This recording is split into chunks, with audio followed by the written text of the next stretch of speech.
குறள் 17. நெடுங்கடலும் தன் நீர்மைக் குன்றும் தடிந்தெழிலி தான் நல்காதாகிவிடின். பரிமேலழகர் உரையை பார்ப்போம். நெடுங்கடலும் தன் நீர்மைக் குன்றும் என்றால் அளவில்லாத கடலும் தன் இயல்பு குறையும்.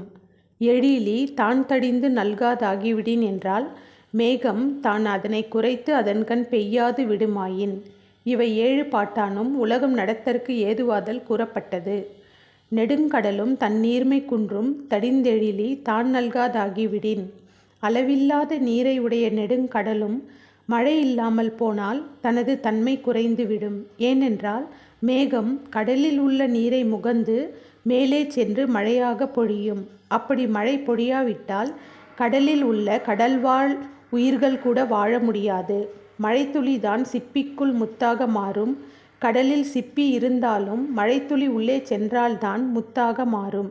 எனவேதான் மழை இல்லாவிட்டால் சிறு புல்லும் முளைக்காது, நெடுங்கடலும் தன் இயல்போடு இருக்காது. எனவே நிலத்தில் வாழும் உயிர்கள் மட்டுமல்ல, கடல்வாழ் உயிர்கள் கூட மழையில்லாமல் வாழ்வது அரிது.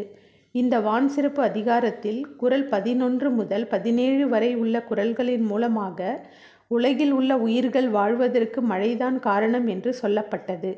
மீண்டும் குறள் வாசிப்போம். குறள் 17. நெடுங்கடலும் தன் நீர்மைக் குன்றும் தடிந்தெழிலி தான் நல்காதாகிவிடின். இந்த குறள் பற்றிய உங்களது கருத்துக்களை கமெண்டில் பதிவு செய்யவும். நமது கல்விச்செல்வம் சேனலை சப்ஸ்கிரைப் செய்து பெல் பட்டன் கிளிக் செய்து கொள்ளவும். திருக்குறள் நமது வாழ்வை வளமாக்கும் என்றபடியால் தொடர்ந்து இணைந்திருங்கள். லைக், ஷேர், கமெண்ட் செய்து பயன்பெறுங்கள்.